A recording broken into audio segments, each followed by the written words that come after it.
जिज्ञास spiritual चॅनलवर आपले स्वागत आहे. हर हर महादेव. प्रदोषाचा काळ हा भगवान शिवशंकराच्या आराधनेसाठी अत्यंत पवित्र मानला जातो. पण तुम्हाला माहिती आहे का की शुक्र प्रदोष व्रत केल्याने घरातलं दारिद्र्य आणि शत्रूंचे संकट कायमचे कसे दूर होते. आज आपण याच पावन शुक्र प्रदोष व्रताची कथा ऐकणार आहोत. तर मग शिवनामाचा गजर करत व्हिडिओला सुरुवात करूया. ओम नमः शिवाय. शुक्र प्रदोष व्रत कथा. जगद्गुरू शंकरांच्या आशीर्वादाने चित्ररथाला राजा म्हणून पुनर्जन्म मिळाला. तो लहानपणापासूनच अतिशय ज्ञानी आणि शिवभक्तीमध्ये लीन असायचा. पूर्वसंचित आणि तपोबलामुळे त्याला वयाच्या अगदी लहान बालपणापासूनच शिवनामाचा ध्यास लागला होता. त्याच्यावर साक्षात भगवान शंकरांचा वरदहस्त होता. ऋषींनी सांगितले की तुम्ही कितीही प्रयत्न केलात तरी त्याला शिवापासून दूर करू शकणार नाही.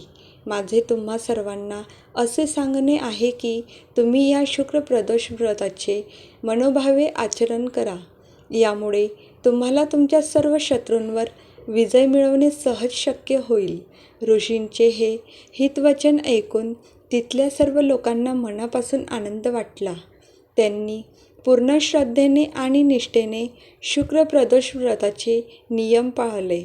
या व्रताच्या प्रभावाने त्यांनी शत्रूंवर विजय मिळवला आणि संपूर्ण देवलोकात पुन्हा एकदा शांतता व समृद्धी प्रस्थापित झाली. सूतजी पुढे म्हणाले, हे ऋषीवर्य, हा शुक्र प्रदोष व्रत विधी इतर प्रदोष व्रतांसारखाच अत्यंत पवित्र आहे. या दिवशी खीर किंवा दुधासारख्या पांढऱ्या पदार्थांचे सेवन करण्याला विशेष महत्त्व दिले जाते. या व्रताच्या प्रभावाने घरात सुख, समृद्धी आणि सौभाग्य वाढीस लागते. आता मी तुम्हाला या व्रताची एक प्राचीन आणि चमत्कारिक कथा सांगतो. ती तुम्ही अगदी एकाग्रतेने ऐका. फार पूर्वी एका नगरामध्ये 3 जीवाभावाचे मित्र राहत होते.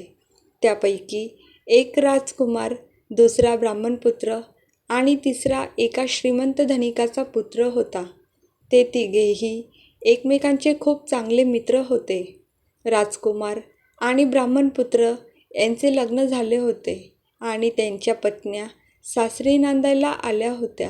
परंतु धनिक पुत्राचे लग्न झाले असले तरी त्याची पत्नी अजून सासरी आली नव्हती.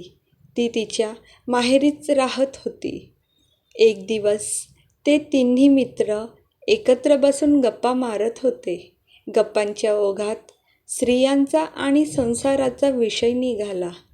तेव्हा लग्नानंतरच्या आयुष्याबद्दल बोलताना ब्राह्मणपुत्र म्हणाला, ज्या घरात गृहिणी नसते ते घर भूत खाण्यासारखे किंवा उजाड वाटू लागते. पत्नीशिवाय पुरुषाचे आयुष्य अपूर्ण आणि शून्य आहे. ब्राह्मणपुत्राचे हे बोलणे ऐकून धनिकाच्या मुलाच्या मनाला ते खूप लागले. त्याने मनातल्या मनात एक ठाम निश्चय केला की तो आजच्या आज आपल्या पत्नीला माहेरहून घरी घेऊन येणार. तो तातडीने घरी गेला आणि आपल्या वडिलांना म्हणाला, बाबा, मी आजच माझ्या पत्नीला आणण्यासाठी तिच्या माहेरी जात आहे.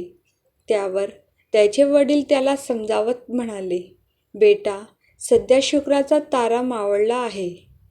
अशा अशुभ काळात नवीन सुनेला किंवा पत्नीला घरी आणणे शुभ मानले जात नाही. आपल्या शास्त्रात याला मनाई आहे. वडिलांनी त्याला खूप समजावण्याचा प्रयत्न केला, पण धनिक पुत्राने त्यांचे काहीही ऐकले नाही. शेवटी त्याच्या हट्टापुढे नमून वडिलांनी त्याला सासरच्या घरी जाण्याची परवानगी दिली. धनिक पुत्र सासरी पोहोचला आणि त्याने आपल्या सासऱ्याला पत्नीला पाठवून देण्याची विनंती केली. सासरच्या लोकांनीही त्याला शुक्रास्ताचा काळ असून अशा वेळी मुलीची पाठवणी करणे योग्य नसल्याचे सांगितले, पण तो आपल्या हट्टावर ठाम राहिला. शेवटी नाईलाज म्हणून सासरच्या लोकांनी मुलीला त्याच्यासोबत पाठवले. दोघेही रथात बसून आपल्या नगराकडे निघाले. ते नगराच्या वेशीबाहेर आलेच होते की अचानक त्यांच्या रथाचे चाक तुटले. त्यामुळे रथाचा बैल गंभीर जखमी झाला आणि खाली कोसळला. त्याचवेळी तिथून जाणाऱ्या एका सर्पाने धनिकाच्या मुलाच्या पायाला डंख मारला, ज्यामुळे तो बेशुद्ध पडला. त्याची पत्नी पतीची ही अवस्था पाहून देवाचा धावा करत मोठ्याने रडू लागली. योगायोगाने त्याच वेळी तिथून तोच ब्राह्मणपुत्र जात होता. आपल्या मित्राला आणि त्याच्या पत्नीला या संकटात पाहून तो थांबला. त्याने तात्काळ उपाय करून मित्राला प्रथमोपचार दिले आणि त्याला धीर दिला. ब्राह्मणपुत्राने मित्राला सांगितले, हा सगळा प्रकार शुक्राच्या अशुभ काळामुळे झाला आहे.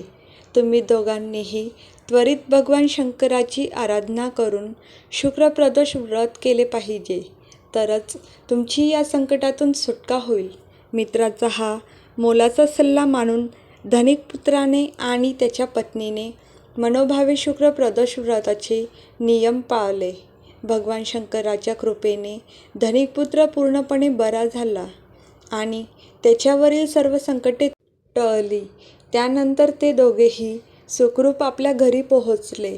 या व्रताच्या पुण्यप्रभावामुळे त्यांच्या आयुष्यातील सर्व दुःखे दूर झाली आणि ते दोघे आनंदाने संसार करू लागले. मित्रांनो, तुम्हाला ही कथा कशी वाटली मला कमेंट करून नक्की सांगा. जर तुम्ही सुद्धा महादेवांचे निस्सीम भक्त असाल तर कमेंट बॉक्समध्ये हर हर महादेव लिहायला विसरू नका. व्हिडिओ आवडला असेल तर हक्काने एक लाईक करा, तुमच्या मित्रपरिवारासोबत शेअर करा. अशाच नवीन व्हिडिओसाठी चॅनलला नक्की सबस्क्राईब करा.